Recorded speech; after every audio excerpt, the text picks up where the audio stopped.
الحمد لله نحمده ونستعينه ونستغفره ونؤمن به ونتوكل عليه ونعوذ بالله من شرور أنفسنا ومن سيئات أعمالنا ونعوذ بالله من شرور أنفسنا ومن سيئات أعمالنا ونعوذ بالله من شرور أنفسنا ومن سيئات أعمالنا من يهده الله فلا مضل له ومن يضلله فلا هادي له ونشهد أن لا إله إلا الله وحده لا شريك له ونشهد أن سيدنا ومولانا محمدا عبده ورسوله صلى الله عليه وعلى آله وأصحابه وبارك وسلم تسليما كثيرا كثيرا أما بعد فأعوذ بالله من الشيطان الرجيم بسم الله الرحمن الرحيم والمؤمنون والمؤمنات بعضهم أولياء بعض يأمرون بالمعروف وينهون عن المنكر ويقيمون الصلاة ويؤتون الزكاة ويطيعون الله ورسوله أولئك سيرحمهم الله إن الله عزيز حكيم صدق اللہ العظیم. قابل احترام بھائیوں، دوستوں اور بزرگوں، مائیں اور بہنیں اور بیٹیاں، میں مختصر وقت میں کچھ اہم باتیں عرض کرتا ہوں، اسے بہت دھیان سے سنیں، انشاءاللہ فائدہ ہوگا. پہلی بات تو یہ ہے کہ جتنی مائیں بہنیں اور بیٹیاں اور بھائی جمع ہوئے ہیں، ان میں خاص طور سے ماؤں بہنوں سے درخواست کرتا ہوں کہ کبھی بھی مایوس نہ ہو. عورتوں کی عادت ہوتی ہے مایوس ہونے کی اور ٹینشن لینے کی. یہ عورتوں کی دو چیزیں ہوتی ہیں خاص طور سے. کوئی کام ہو تو مایوس ہو گئے، شوہر نماز نہیں پڑھتا مایوس ہو گئے، شوہر کاروبار نہیں کرتا مایوس ہو گئے، گھر میں کوئی مسئلہ ہے مایوس ہو گئے، بچی کی شادی نہیں ہو رہی مایوس ہو گئے. یہ بات نہیں ہے. مایوسی نام کی ہماری شریعت میں کوئی منزل نہیں ہے. ایک بات. دوسری بات یہ کہ ٹینشن نہ لیں. ہر ایک کا اللہ ہے، کرنے والا اللہ ہے.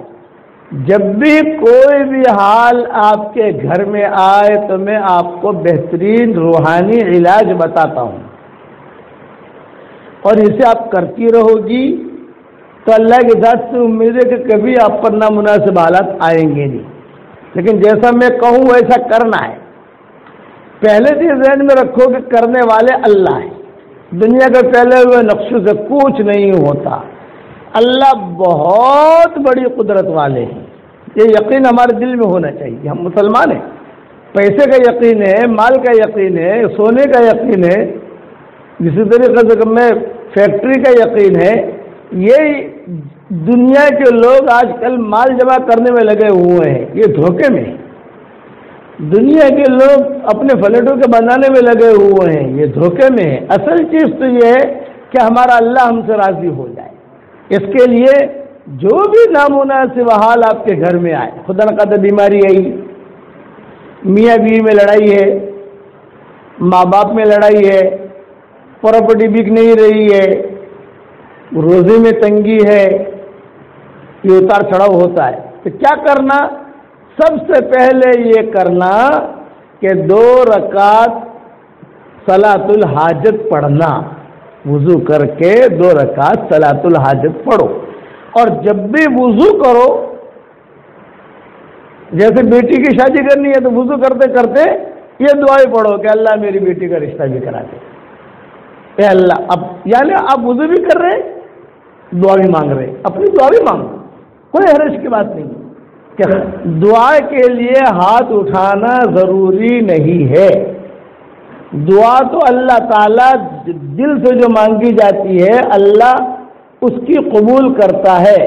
خالی زبان والی کی دعا اللہ قبول نہیں کرتا. زبان تو اللہ تعالیٰ دعا تو بے زبان کی بھی قبول کرتا ہے. کئی لوگ ہیں جن کی زبان نہیں ہے لیکن اللہ قبول کرتا ہے. اس لیے کوئی حال آئے وضو کے لیے اٹھو اور وضو کرتے کرتے اپنی حاجت اللہ سے مانگو. ایک بات یہ ہوگی. پھر دو رکعت صلاۃ الحاجت پڑھو, پھر اللہ سے اپنی حاجت مانگو. دو باتیں ہو گئی.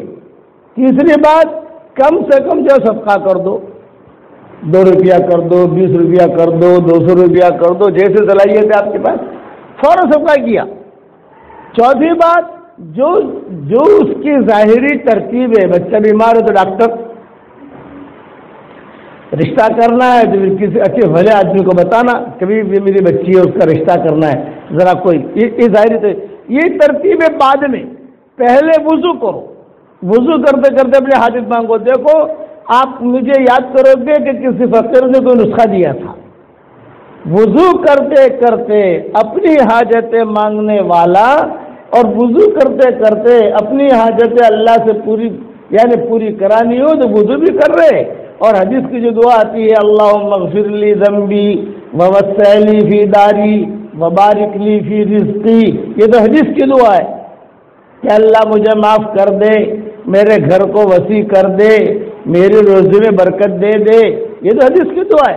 ساتھ ساتھ میں اے اللہ میرا بیٹا ٹھیک نہیں چل رہا ہے, اس کو بھی اچھا کر دے. اے اللہ میری بیٹی کی شادی کا مسئلہ ہے, اللہ اس کو بھی اچھا کر دے. اے اللہ اب میں بیوہ ہو چکی ہوں, مجھے شوہر کی ضرورت ہے, نیک صالح رشتہ مجھے دے دے. اے اللہ مجھے طلاق ہو گئی ہے, اب اے اللہ میرا ٹھکانہ کہیں تو کر دے. اولاد نہیں, اے اللہ میں بے اولاد ہوں, میری گود کو جو ہے پھول سے بھر دے. کہ اللہ میری فلاں بہن کا مسئلہ ہے, وہ مسئلہ حل کر دے. آپ دیکھو گی 3 دن میں اللہ تعالیٰ مسئلہ حل کرے گا انشاءاللہ, خوشخبری آئے گی. اس لیے وضو کرتے کرتے اپنی حاجتوں کا مانگنا, علماء نے لکھا ہے جو وضو کرتے کرتے اپنی حاجتوں کو مانگتے ہیں اور پریشانیوں کو دور کرانے کی دعائیں کرتے ہیں وہ بہت جلدی کامیاب ہو جاتے ہیں. کیونکہ وضو بہت بڑی نیکی ہے, بہت بڑا ہتھیار ہے مومن کا. 2 ہتھیار ہے مومن کے, ایک تو دعا مومن کا ہتھیار ہے, دوسرا وضو مومن کا ہتھیار ہے. تو یہاں دونوں ہتھیار جمع ہو جاتے ہیں. وضو بھی ہو گیا اور یہ مومن کی دعا جو ہے وہ بھی آ گئی. تو 2 ہتھیار جمع ہو گئے. جو 2 ہتھیاروں سے اللہ تعالیٰ سے جو ہے آپ دعا مانگو. تو یہ میری نصیحت یاد رکھنا, کوئی حال آوے, یہ میں آپ کو زندگی میں پہلی مرتبہ یہ بیان کر رہا ہوں. یہ بیان میں نے زندگی میں کبھی بھی نہیں کیا. یہ پہلی مرتبہ تمہارے ممرہ کی عورتوں کی برکت ہے جو اللہ نے مجھے الہام کیا ہے. میرے اتنے سفر ہوئے دنیا کے اندر, واٹس ایپ پر سبق چلے الحمدللہ, لیکن کبھی بھی میں نے یہ بیان نہیں کیا ہے جو ممرہ میں کر رہا ہوں. وضو کرتے کرتے اپنی حاجتوں کا مانگنا, وضو کرتے کرتے اپنی پریشانیوں کو دور کرانے کی دعا مانگنا, یہ سلف صالحین اور سلف صالحات کا معمول رہا تھا. خود اے اللہ میں جوان ہو گئی ہوں, میرا رزق اتار, وضو بھی کر رہی اور حدیث کی دعا تو مانگنی ہے. اللہم اغفر لی ذنبی ووسع لی فی داری وبارک لی فی رزقی, یہ تو حدیث کی دعا ہے. اس کے بعد اردو میں اللہ سے اپنی حاجت مانگو. سلف صالحین, سلف صالحات, رابعہ بصریہ, جنید بغدادی, عبد القادر جیلانی, ان لوگوں کا معمول تھا کہ وضو کرتے کرتے اپنے اللہ سے مناجات کرتے تھے. وضو کر رہے مناجات کر رہے, وضو کر رہے, کوئی عرض کی بات نہیں ہے کہ وضو کرو تو آپ کی حاجتیں اللہ پوری کرے گا. اب وضو کر لیا, دو کا صلاۃ الحاجت پڑھ لی, اللہ سے کہہ دیا, پھر 2 روپے صدقہ کر دیا, اللہ سے کہہ دیا, اور پھر آگے جو ضرورت ہے اس کی, جو جیسے بیمار ہے تو ڈاکٹر کے پاس جانا ہے, بالکل لڑکی کا نکاح کرنا ہے تو کسی نہ کسی سے بات تو کرنی پڑے گی, وہ لڑکی کا گھر دیکھنے تو آئے گا نہیں. بس کوئی کاروبار میں مسئلہ اٹکا ہوا ہے, وضو کرتے کرتے دعا مانگو, یہ میں نے آپ کو ہدیہ دیا ہے، یہ میری طرف سے ہدیہ ہے، اور خالی ممرہ کی خواتین کے لیے نہیں۔ میں نے سنا کہ ماشاءاللہ 5-6 ہزار عورتیں جمع ہو گئی ہیں، بھی کیا ہدیہ دوں؟ یہ ہدیہ، اب یہ ہمارا سبق ساری دنیا میں جائے گا انشاءاللہ، ریکارڈ ہوتا ہے واٹس ایپ پر، ساری دنیا میں ریلے ہوتا ہے الحمدللہ۔ تو جو بھی اس پر عمل کرنا چاہے، یہ میری طرف سے خصوصی ہدیہ ہے آج کی تاریخ کا، اور زندگی میں پہلی مرتبہ میں نے اس کی بیان کیا ہے۔ یہ ایک بات ہوگی۔ دوسری بات یہ ہے کہ جتنی مائیں بہنیں بیٹیاں جمع ہوئی ہیں، توبہ اور استغفار کی کثرت کرو، اٹھتے بیٹھتے اے اللہ معاف کر دے، اے اللہ معاف کر دے، اے اللہ معاف کر دے، اے اللہ معاف کر دے۔ گھر میں آپ کھانا پکاتی ہو، کھانا پکاؤ، الحمدللہ چائے بناتی ہو، چائے بناؤ، لیکن ذکر کرتے کرتے سبحان اللہ پڑھ لیا، کبھی استغفار پڑھ لیا، کبھی سورہ فاتحہ پڑھ لی، کبھی درود شریف پڑھ لیا، کھانا بھی پک رہا ہے اور ذکر بھی ہو رہا ہے۔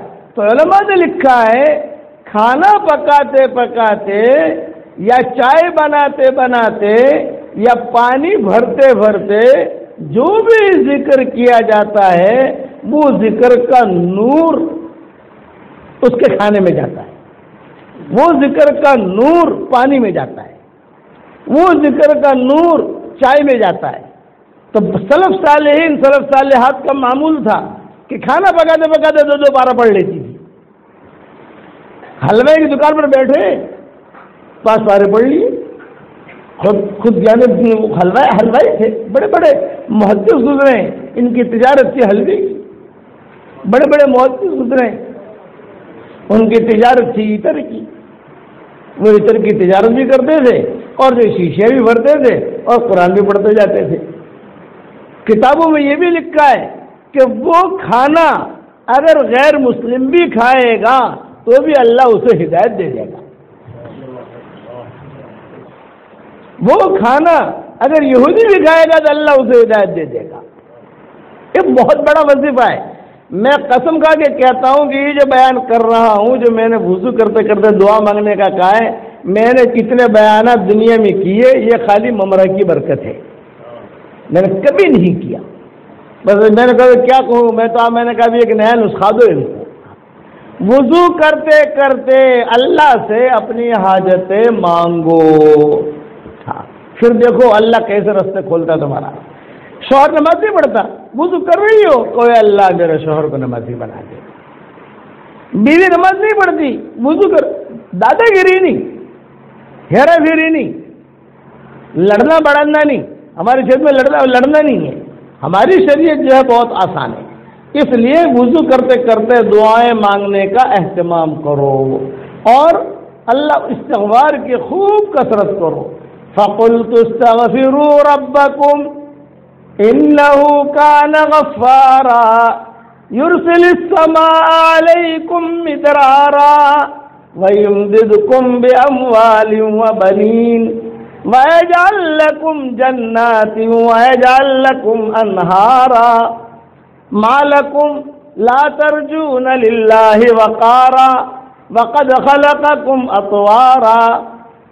خوشحالی والی زندگی گزارنا چاہتی ہو اے ممرہ کی بہنوں بیٹیوں، اے ممرہ کے بھائیوں، خوشحالی والی زندگی گزارنا چاہتے ہو تو آسمانوں سے اللہ کہہ رہے ہیں، کوئی باپو کا تعویذ نہیں ہے یہ کہ کوئی باپو کی بات بتا رہا ہے، نہیں، آسمانوں سے اللہ کہہ رہے، عرش سے کہہ رہے ہیں، یمتعکم متاعا حسنا الی اجل مسمی، استغفار کرو، توبہ کرو، ہم تم کو خوشحالی والی زندگی دیں گے۔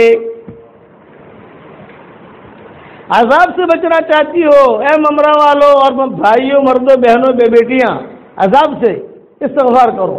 وَمَا كَانَ اللَّهُ لِيُعَذِّبَهُمْ وَأَنْتَ فِيهِمْ وَمَا كَانَ اللَّهُ مُعَذِّبَهُمْ وَهُمْ يَسْتَغْفِرُونَ۔ اے پیارے نبی جی، آپ کے ہوتے ہوئے آپ کی امت پر عذاب نہیں آئے گا۔ اللہ پاک میں کب تک رہوں گا، میں تو مرا گیا، حضور تو دنیا سے چلے جائیں گے۔ تو اللہ نے فرمایا آپ گھبرائیے نہیں، آپ کی امت استغفار کرے گی ان پر کسی قسم کا عذاب نہیں آئے گا. وعدہ ہے، یہ وعدہ ہے، وعدہ. بہت بڑی چیز بتا رہا آپ کو، وعدہ ہے اللہ کا. لڑکے چاہیے، کسی کے گھر میں لڑکیاں ہوتی ہیں، وہ چاہتے ہیں کہ اللہ لڑکا دے، استغفار کرو. فَقُلْتُ اسْتَغْفِرُوا رَبَّكُمْ إِنَّهُ كَانَ غَفَّارًا يُرْسِلِ السَّمَاءَ عَلَيْكُمْ مِدْرَارًا وَيُمْدِدْكُمْ بِأَمْوَالٍ وَبَنِينَ وَيَجْعَلْ لَكُمْ جَنَّاتٍ وَيَجْعَلْ لَكُمْ أَنْهَارًا. تمہیں حلال مال چاہیے، بہت زیادہ چاہیے. عام طور سے حلال مال کم ہوتا ہے، حرام زیادہ ہوتا ہے. حرام یہ بہت ہوتا ہے، حلال کم ہوتا ہے. لیکن حلال بہت زیادہ چاہیے، استغفار کرو. بارش نہیں ہے، استغفار کرو. لڑکے چاہیے، لڑکیاں بہت ہیں. آدمی کی تمنا ہوتی ہے کہ مجھے لڑکا چاہیے، اللہ مجھے لڑکا دے، استغفار کرو. وعدہ ہے اللہ کا. باغات چاہیے، استغفار کرو. نہریں چاہیے، استغفار کرو. اور استغفار کا کیا مطلب ہے؟ استغفار کا مطلب خالی تصویر پھیرنا نہیں ہے. استغفار کا مطلب اپنے گناہوں کو سوچو. میں جھوٹ بولی، او ہو. میں نے غیبت کی، او ہو. میں نے فلاں کا حرام مال لے لیا، او میں نے چوری کی، ارے ارے ارے ارے. میں نے نماز چھوڑی، ارے ارے نماز چھوٹ گئی میری. بے پردہ میں گھوم رہی ہوں. اللہ نے مجھے تو یعنی پردے کا حکم دیا ہے. حوروں کی جو فضیلت قرآن میں بیان کی گئی ہے کہ وہ پردے والی ہوں گی. یہ حوروں کی فضیلت ہے کہ حور مقصورات فی الخیام، خیموں میں چھپی ہوئی ہوں گی. وہ تو عورت کے ذات تو پردے کے لیے ہے، گھروں میں چھپے رہنے کے لیے. عورت کے ذات باہر گھومنے پھرنے کے لیے نہیں ہے. حور مقصورات فی الخیام کأنہن لؤلؤ مکنون، قرآن شریف میں کہا. چھپے ہوئے موتی. اللہ نے آپ کو تو موتی بنایا ہے کہ عورتیں جو یہ موتی ہے، تو موتی بالکل سر عام موتی نہیں بیچے جاتے ہیں، وہ تو گھر میں لا کے بیچے جاتے ہیں. ان کا مقام تو اللہ نے گھر بنایا. اسی لیے بہترین نماز عورت کی کون سی؟ یہ بہترین نماز عورت کی وہ ہے جو آپ کے اپنے گھر کے کونے کونے کونے کونے کونے میں جا کے پڑھے. کئی کمرے ہیں، ہال ہے، اس کے بعد ایک بیڈ روم ہے، اس کے بعد ایک بیڈ روم ہے، اس کے بعد ایک بیڈ روم ہے، اس کے بعد جو ہے ایک چھوٹی سی کوٹری ہے. تو ہال میں نماز پڑھنے کی وہ فضیلت نہیں ملے گی، بیڈ روم میں نماز پڑھنے کی وہ فضیلت نہیں ملے گی جو بالکل آخری کوٹڑی میں پڑھنے کی فضیلت ملے گی. عورت کو تو اللہ نے چھپایا ہے. یہ نہیں کہ یہ عورت بازار میں خرید رہی، یہ عورت جب دکاندار سے بات بھی کر رہی، اور یہ عورت جا کر چوڑیاں بھی پہن رہی، کہ مردوں کے پاس جاتی ہے اور کہتے ذرا مجھے چوڑیاں پہنا دو، منگڑیاں پہنا دو، چوڑیاں پہنا دو. جب آپ نے ہاتھ ہی غیر مرد کے ہاتھ میں دے دیا تو کیا بچا؟ عورت میں اور مرد میں اللہ نے کشش رکھی ہے، مقناطیس. یہ علماء نے لکھا ہے یہ کشش ہے. یہ آسمانوں سے اللہ نے پیدا کیا. اور میں اس کی ایک مثال دیتا ہوں آپ کو. ایک عورت مر گئی، اس کی ہڈی نکالو آپ. مرد مر گیا، کوئی بھی مرد ہو، شوہر نہیں، کوئی بھی مرد ہو، مرد عورت کوئی بھی ہو، دونوں کی ہڈیاں نکالو اور دونوں کی ہڈیوں کو جو ہے بالکل دور آدھے کلومیٹر پہ رکھ دو. آدھا کلومیٹر یہاں رکھ دی مرد کی ہڈی اور یہاں عورت کی ہڈی رکھ دی. آپ رکھ دو، چھوڑ دو اس کو. آپ 15 دن کے بعد دیکھو گے کہ چلتے چلتے چلتے دونوں ملے ہوئے ملیں گے آپ کو. کشش دیکھیے، جسے میں نے میری کتابوں میں لکھ چکا ہوں نئی چیزیں کہ عورت کی ذات میں جب مرنے کے بعد وہ مل سکتے ہیں تو زندگی میں تو اور ملیں گے. اس کے لیے اپنے آپ کا خیال رکھو. اللہ نے تمہارا بہت خیال رکھا ہے. عورتوں کے لیے اللہ نے مستقل سورہ نساء نازل کی ہے. عورتوں کے لیے نازل کی سورہ نساء. عورتوں کی صورت مردوں کی صورت قرآن میں نہیں ملے گی کہ سورۃ الرجال مردوں کی صورت نہیں ملے گی. عورتوں کی صورت ملے گی. اللہ نے آپ کا مقام بنایا ہے. اس لیے میں نے یہ جو وظیفہ بتایا مجھے تو کچھ پتہ نہیں ممرا کا ہے اور میرا روڈ کا ہے, مجھے کچھ پتہ نہیں. یعنی نومبر 2017 میں مجھے پتہ چلا کہ صوبہ کسے کہتے اور ضلع کسے کہتے. کہ نومبر 2017 میں مجھے پتہ چلا کہ اس کو صوبہ کہتے ہیں, اس کو ضلع کہتے ہیں. یعنی میں اس اعتبار سے اتنا غافل ہوں الحمدللہ, مجھے کچھ پتہ نہیں کہ ممرا کسے کہیں. مجھے کل آج ساتھی کار میں بٹھا کے لے آتے ہیں, یہاں آ کر ہم بات کر لیتے ہیں. لیکن مجھے محسوس ہوا یہاں آ کر کہ یہاں پر لوگ بیچارے ٹینشنوں میں چل رہے. جب داخل ہوئے ممرا میں تو مجھے ایسا خیال ہوا تو میں نے وضو والا وظیفہ بتا دیا. وضو کرتے کرتے اپنی حاجتیں اللہ سے مانگو, بس خلاصہ کلام یہ. تو وضو شروع کیا, اپنی حاجت مانگو اللہ تعالیٰ سے. دیکھو اللہ تمہاری حاجت کیسے پوری کرتے, کرنے والے اللہ ہے. اب آپ کو میں ایک دعا پڑھاتا ہوں. حدیث شریف میں آتا ہے جو یہ دعا پڑھ لے تو اس وقت میں جتنے مسلمان مرد اور عورتیں ہوں گی ان سب کے برابر اللہ اس کے اکاؤنٹ میں نیکیاں داخل کر دے گا. صحیح حدیث ہے, میں پڑھاؤں, اب پڑھ لیجئے, پڑھو میرے ساتھ. اللہم اغفر لی وللمؤمنین والمؤمنات والمسلمین والمسلمات. کروڑ مرتبہ قسم کھا کے کہتا ہوں, جس نے بھی پڑھا اس کے اکاؤنٹ میں دنیا میں جتنے مسلمان مرد عورتیں اور جتنے جنات مرد عورتیں, مومنین مومن میں وہ بھی ہیں, خالی حضور نے رجال کا جملہ نہیں کہا ہے, یہ کہا کہ جتنے مسلمان ہوں گے, چاہے مرد ہو انسانوں میں, چاہے عورتیں ہوں, چاہے جناتوں میں مسلمان ہو, چاہے جناتوں میں عورتیں ہوں مسلمان ہوں, ان کے برابر اللہ ان کے اکاؤنٹ میں نیکیاں داخل کر دے گا. آپ لوگوں نے پڑھا, آپ کو جو ہے یہ نیکیاں مل گئی الحمدللہ. ایک وظیفہ آپ کو ہدیہ دے رہا ہوں, یہ بھی پہلی مرتبہ دے رہا ہوں. روزانہ ہر فرض نماز کے بعد 10 مرتبہ سورہ اخلاص پڑھنے کی عادت ڈال دو. بس روزانہ, حدیث شریف میں آتا ہے اور علماء نے بھی لکھا ہے کہ جو بھی مرد عورت ہر فرض نماز کے بعد 10 مرتبہ سورہ اخلاص پڑھنے کی عادت ڈالیں گے تو حشر کے میدان میں اللہ تعالیٰ کہیں گے یہ جنت کے 8 دروازے ہیں, جون سے دروازے چاہے داخل ہو جا, یہ 8 دروازے ہیں, چاہے داخل ہو جا جا. اور اس کی حاجتیں بھی اللہ پوری کرے گا. علماء نے لکھا ہے حاجتیں پوری کرنے کا حدیث میں نہیں ہے.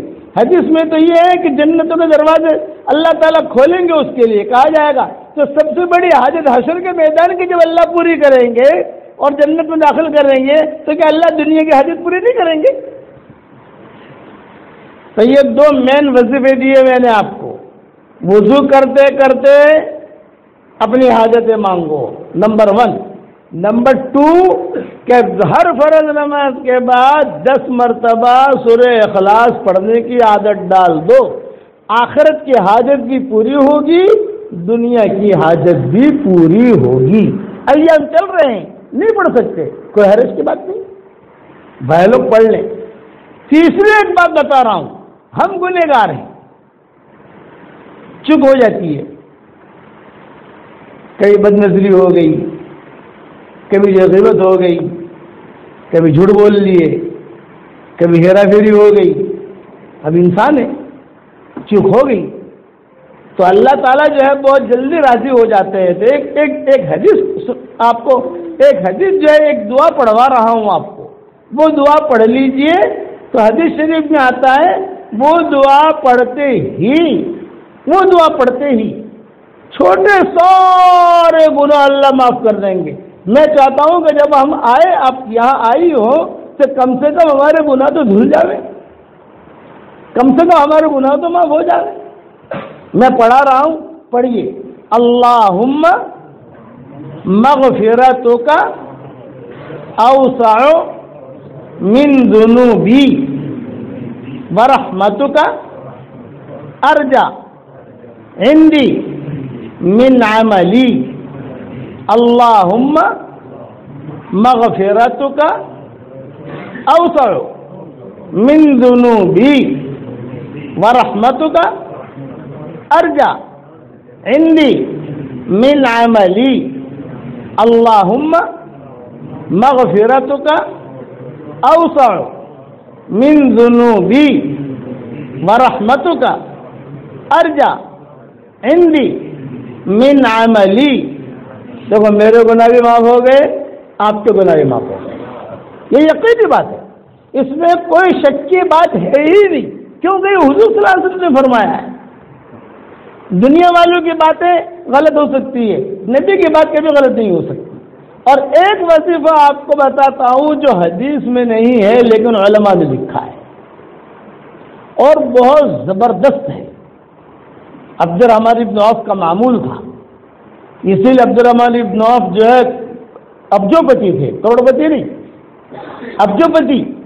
جب ان کا انتقال ہوا عبد الرحمن ابن عوف کا، تو ان کے جو ہے میراث جو تقسیم ہوئی، گھر میں جا کر جو سونا دیکھا تو اتنا سونا تھا کہ صحابہ سے اٹھتا نہیں تھا.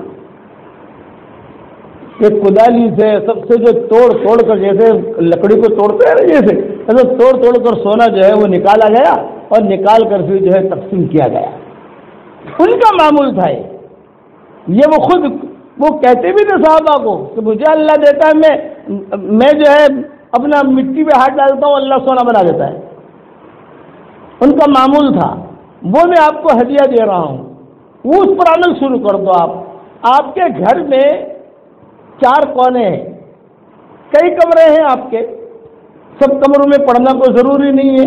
کوئی بھی ایک کمرہ آپ پکڑ لیجئے، ایک دن ہال میں پڑھ لیا، ایک دن بیڈ روم میں پڑھ لیا، ایک دن کچن میں پڑھ لیا. 4 کونے ہوتے ہیں عام طور سے جس گھر میں ہم بیٹھے ہیں، جیسے ایک کونا یہ ہے، ایک کونا یہ ہے، ایک کونا یہ، ایک کونا یہ ہے. چاروں کونے میں آیت الکرسی پڑھ کے دم کر دیجیے. دیکھو فرشتے اللہ تعالیٰ کی طرف سے فرشتے بوریاں لے کر آئیں گے پیسوں کی انشاءاللہ. ایسے مال برکت ہوگی اور ہر شر سے حفاظت ہوگی. کوئی جادو نہیں کر سکتا تمہارے گھر میں، کوئی جادو کرے گا تو اس پر چلا جائے گا، جنت نہیں آ سکتا. اپنے گھر میں جو 4 کونے ہیں یہ عبد الرحمن ابن عوف کا معمول تھا، حدیث شریف میں نہیں ہے. میں نے اس کے حوالے میری کتاب بکھرے موتی میں لکھ دیے ہیں، اب بکھرے موتی دیکھ لینا. عبد الرحمن ابن عوف کا معمول تھا آپ کے اپنے گھر کے 4 کونوں میں روزانہ آیت الکرسی پڑھ کے خالی دم کر دیتے تھے. ایک دن ہال میں کر لو، ایک دن بیڈ روم میں کر لو، دوسرے 2 بیڈ روم میں، ایک دن دوسرے بیڈ روم میں کر لو، ایک دن کچن میں کر لو. ویسے چلتے رہو. اور کبھی پڑھنے کا نہیں ہے، معذوری ہے، ایام چل رہے، کوئی حرج کی بات نہیں. بیٹی سے پڑھوا لیا، شوہر سے پڑھوا لیا. ٹائم لگتا ہے 3 منٹ کا، لیکن آج غفلت میں ہمارا ٹائم جاتا ہے 3 منٹ کا کام غفلت میں جاتا ہے. یہ میں نے چھوٹی موٹی باتیں بتا دی ہے آپ کو. سارا مجمع یہ نیت کرے کہ ہم سنتوں والی زندگی گزاریں گے. نیت تو کرو، نمازوں کی پابندی کرو، قرآن شریف کی تلاوت کرو، اللہ کے احکامات کو پورا کرو. علامہ اقبال کہا اللہ کے احکامات کو پورا کرو. علامہ اقبال کہا کرتے تھے مجھے ڈر ہے کہیں تیرے سجدے تجھے کافر نہ کر دے اقبال، جھکتا کہیں اور ہے سوچتا کہیں اور ہے. جھکتا کہیں اور ہے سوچتا کہیں اور ہے. ادھر ادھر کی بات نہ کر، مجھے یہ بتا کہ قافلہ کیوں لوٹا. مجھے رہزن سے گلا نہیں، تیری رہبری کا سوال ہے. کس کی جستجو آوارہ رکھتی ہے تجھے، راہ بھی تو، رہبر بھی تو، رہرو بھی تو، منزل بھی تو. بس جتنی مائیں بہنیں جمع ہوئی ہیں میں نے یہ آپ کو ہدیہ دے دیا ممر والوں کو. انشاءاللہ دوسری مرتبہ جب آئیں گے دوسرا ہدیہ دیں گے انشاءاللہ. کرو. اور میں ہمیشہ دعا کرتا ہوں اس کے لیے جو مجھے اپنی دعاؤں میں یاد رکھے. اگر آپ میرے لیے دعا کرو گے میری دعا میں پارٹنر رہو گے انشاءاللہ. اپنی پارٹنرشپ رہے گی، سیدھی بات ہے. جتنا میں قرآن کا کام کروں گا، واٹس ایپ پہ سبق دوں گا، بیانات کروں گا، اپنی پارٹنرشپ رہے گی. پارٹنرشپ کی چیز کی آپ میرے لیے دعا کرو، میری دعا میں پارٹنر. اب جو ہے دعا یہ نیت کر کے اٹھو کہ نمازوں کی پابندی کریں گے. آپ لوگ بھی کہو گے انشاءاللہ. اور جماعت کے ساتھ نماز پڑھیں گے, مرد جماعت کے ساتھ نماز پڑھیں گے. عورتیں جو ہے یہ نیت کریں کہ ہم برقع پہنیں گی, سنت کے مطابق زندگی گزارو. پھر دیکھو مزے کیسے آتے ہیں. پھر یہ ممرہ پھر ساری دنیا میں اعلان ہوگا. سن لو ممرہ والو, سنو, ساری دنیا میں اعلان ہوگا. اچھی گھڑی چاہیے, سوئٹزرلینڈ چلے جاؤ. اچھا کمبل چاہیے, اٹلی چلے جاؤ. اچھا تھرمس چاہیے, جرمن چلے جاؤ. اچھی کار چاہیے, امریکہ چلے جاؤ. اچھا کمپیوٹر چاہیے, جاپان چلے جاؤ. اور اچھے مرد اور عورتیں دیکھنی ہو مسلمان تو ممرہ چلے جاؤ. یہ اعلان ہوگا دنیا کے اندر. سنت کے مطابق زندگی گزارو. اللہ تعالیٰ مجھے بھی عمل کرنے کا توفیق عطا فرمائے, آپ کو بھی عمل کرنے کا توفیق عطا فرمائے. اعلان سن لو ہمارے